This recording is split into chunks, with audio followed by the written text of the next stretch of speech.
All right, let's do this. Still gonna give you a video of a full day of eating, break down all my meals, the quantities, etc, etc. I'm still gonna give you a rundown of all those things. However, I've been playing with the meals, playing with the portion sizes. The ingredients are much the same, so I've been sticking with much the same ingredients. However, just playing with the portion sizes for each individual ingredient, because each ingredient has different calories to it, different macros in terms of the protein, carbs, fats they contain. I've just been tweaking those things, trying to see what's going to keep me fullest the longest and also give me the most energy as well, mostly for my workouts. The pre-workout meal is pretty straightforward, but more so outside of that, because I'm still trying to do 15,000 steps a day, hour of cardio per day. So tweaking those things to see what's going to help keep me full, help give me the energy to sort of push on through. I'll give you a bit of a rundown in terms of how I've been feeling. I'm going to show you a few different diet hacks, a few different things I've been utilizing to make this as easy as possible. So I want to start off by saying, the first week, the only real issue I had, and bear in mind, first week I cut my calories in half. So I went from 4,000 to 4,500 a day, straight down to 2,400 for those first week and a half, 2 weeks.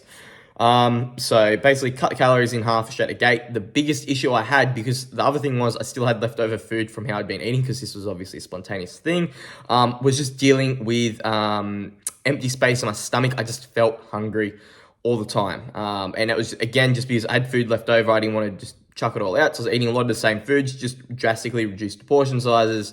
So I just felt hungry all the time. After I'd sort of got rid of all that food, again, kept calories the same at 2,400. I introduced some new foods, so some more high volume, low calorie foods. Took a few days to adjust because I was still feeling a little bit hungry, but straight out the gate, it felt better just because I was getting more volume of food in. But again, took a few days to adjust. I still then had to experiment with trying different foods. Again, so that low calorie, high volume, experiment with that. I got all that dialed in. Now it's more so a factor of tweaking those foods to try and give myself as much energy as possible. So after I got over the issue of, feeling hungry, like I didn't feel space in my stomach, because that was the feeling I had, the problem I had. I got over that after a few days. The other thing you need to realize is too, after the first week and a half, maybe 2 weeks, I pretty well just stopped all the CrossFit workouts. I got 2 weeks of CrossFit out now to think about. 2 weeks and 1 day. I remember I got one session in. After I just had to cut the CrossFit, I just couldn't keep the intensity. That was probably the biggest thing. There was no point in doing it. After I cut the CrossFit out, the feeling of being hungry sort of just left. I didn't have that problem. Then it was just a matter of fact with, okay, now how do I give myself enough energy throughout the day to attack the weights hard and also get the hour of cardio in? The steps aren't a big deal. I can sort of just get that. Steps aren't a big problem. But I still want to have enough energy to push hard during my workouts, and to... When I say push, I want to try and push during the hour of cardio. Now, here's a few different things that can help. First off, I have access to cardio equipment at home. Okay, so I've got a bike and a ski erg here. I wouldn't necessarily recommend if you're trying to do this, if you're trying to do a prep, or just in general trying to lose weight. You definitely don't need a ski erg. Again, just convenience. I'm able to get my hands on such things. So I have a ski erg here. A bike would be something I would recommend. So if you're just trying to lose weight, and you're going to a gym, and you're lifting weights a few times a week, you can do 10, 15, maybe 20 minutes on the bike there. It's not really a big deal. If you're doing a prep, if you're really, you got to knuckle down the cardio, you need to do an hour of cardio a day. Again, maybe more, maybe less, depends where you're at, what your needs are, what steps you're doing. I would recommend to get a bike from home. The reason why I say bike, it's usually the most cost effective. You can usually get a relatively shitty cheap one, $50 to $100. It doesn't need to be anything flash. You just need to get on there and move. So yeah, I've been doing an hour of cardio a day. I usually do 20 minutes on the bike, 10 minutes on the ski erg, and I repeat that twice. I get my hours worth there. And why am I hopping on the ski erg in between? Just because the bike seat I got is really small. It's like a proper racing bike seat, so there's no padding on it. It hurts my ass, so it just gives me a bit of a break. But yeah, so that's my cardio routine. Again, if you're in prep, I would highly recommend, if you can get yourself a bike for home, that'd be great. Even if you're just trying to lose weight, maybe, you're not going to the gym as regularly as what you'd like. You still want to get a bit of extra cardio in, a bike. So a few different little hacks. First one, this one I feel is huge, if I'm being completely honest. So this one is probably the most important in my opinion. Small teaspoon, okay? So I've seen bodybuilders use the baby spoons, but just a little teaspoon helps. So when I'm eating my meals, I try to use that. So if it's something I need a fork for, I'll use a fork. But outside of that, it's like my oats, if I have egg whites, cottage cheese, when I have my protein ice cream, all these things I'll show you, use a small spoon, okay? It's gonna do two things for you. One, it's gonna help you, it's gonna make you feel like you're eating more volume of food because it's gonna last longer. You get so much in your mouth at one time. The second thing is gonna slow you down a lot. What that means is the food's gonna have more of a chance to help get to your stomach while you're eating, to help pretty well signal that you're full, that you have food in your stomach, so you don't wanna keep eating as long. Because if you chuck that meal down in 2 minutes, you're still gonna feel quite full. So you usually got about a 20-minute window before the food hits your stomach, before you start feeling full. That was a big issue I was having. This helps slow it down.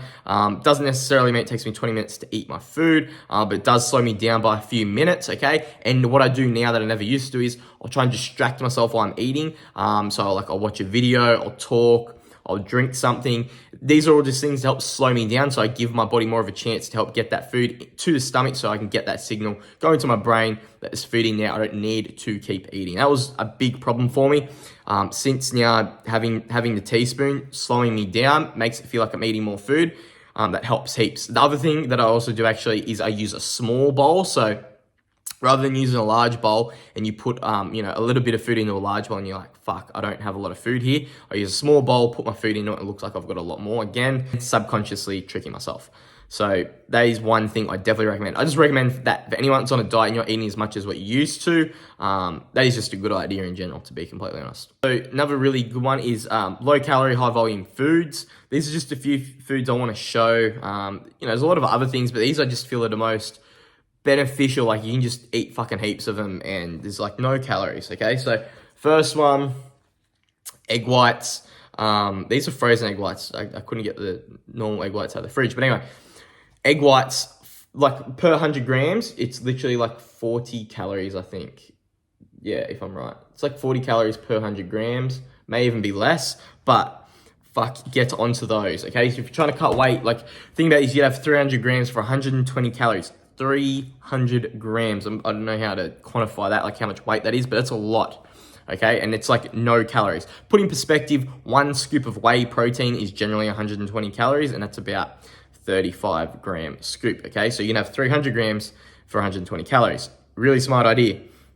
The other thing, I've been using this as a substitute where possible, again, where I might have been mixing whey into things, or just to, again, bulk up the mass of my meals for little calories.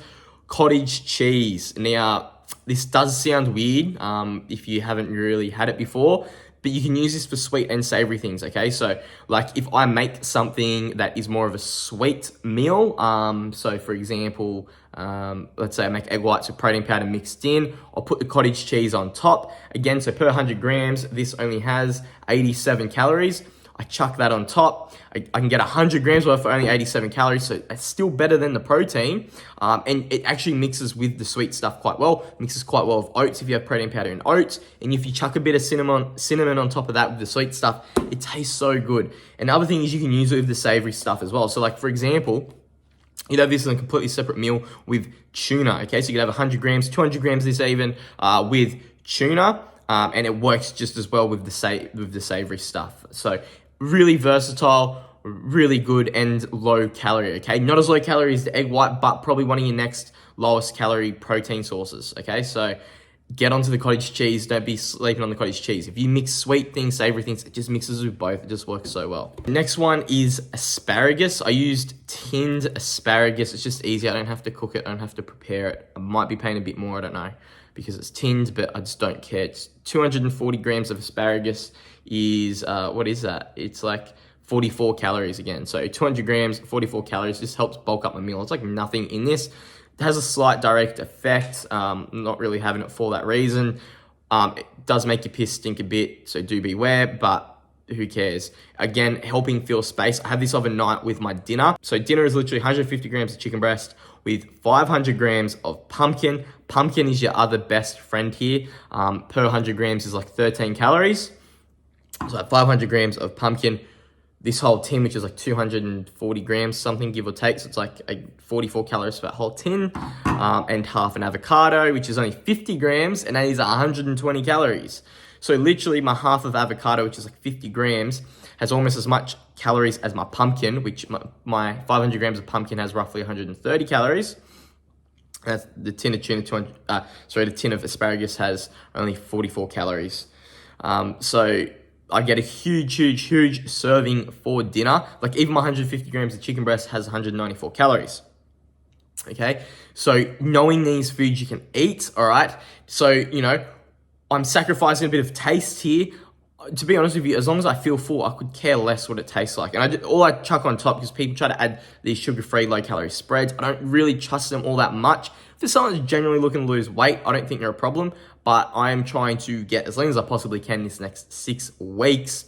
I don't trust them, okay? If I'm just being completely honest, I'd rather not put those sauces, low-calorie things in my body. I just add salt, bit of pepper, that's it. When I do cook the chicken, I add a couple different like herbs, spices, but no fucking sauces. I don't trust it, okay? I don't have time to play around with that low-calorie crap. I know what works. I only trust like the low-calorie natural stuff because that's what's in. There's no added shit into any of these things. When you start mucking with sauces, it gets a bit grey. I don't like grey, okay? I like black and white. I want to know facts. So there's just a few different things. The other thing I do, I need to finish this off. Black coffee. Give me 2 seconds. Done. I have a black coffee every single morning. Sometimes I'll have 2 throughout the day. Reason being, you don't like coffee unless you have it black. So shut the fuck up. Stop. You frappa cappuccino, 5 sugars, caramel shot. That's not coffee, okay? Black coffee. Now, reason why I have black coffee, I just genuinely love coffee. But the other thing it does is too, yes, it does act as a slight diuretic, although I don't really care. But 2, it does help as an appetite suppressant. So by having that first thing when I wake up, so I literally wake up, go to the bathroom, have a big glass of water, probably at 400 mils, while I make my coffee. Then I have my coffee, and that helps act as an appetite suppressant, just so I can push back eating just that little bit more first thing of a morning. Once I do start eating, I want to keep eating for the day.